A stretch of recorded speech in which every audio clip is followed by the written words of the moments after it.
Coordinating Committee with John Lewis and with Stokely Carmichael. And she was a part of what they call the COFO, summer 1964. The challenge the all-white Mississippi delegation to the Democratic Party.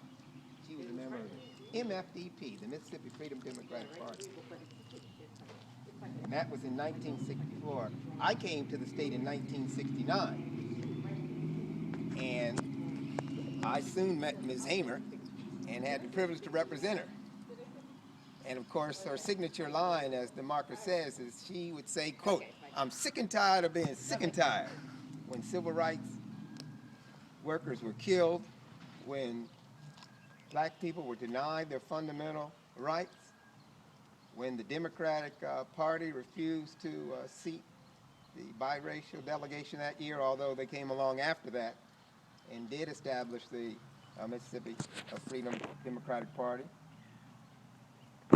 And in '69, she established the Freedom Farm with the goal of providing food and economic independence for the local people. And that's what I worked with her on, too. Wow.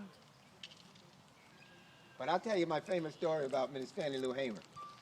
When I was down here as a lawyer, I would often go to court, let's just say on a school desegregation case.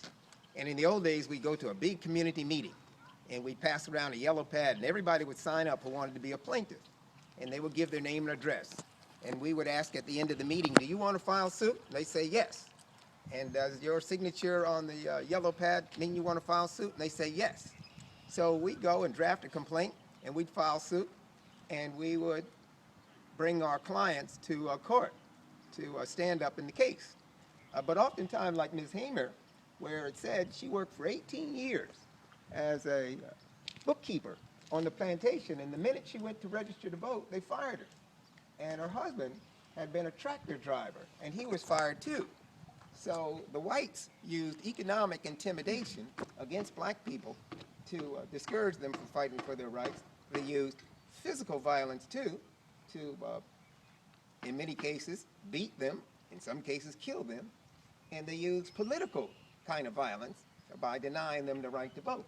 So in any event, we get to court, and I'd have a poor lady, poor man on the stand, and the opposing white attorney would say, well, do you work over there, say, at the Marlowe Plantation? And he'd say, yes, sir. And you have a job over there, don't you? Yes, sir. And you would hate to lose that job, wouldn't you? Yes, I sure would. And you really don't want to be a plaintiff in this case, do you? Well, I suppose, and I don't. Your Honor, I move to dismiss him as a plaintiff. I just dropped my head. And so we would learn over the time to get people who were stronger.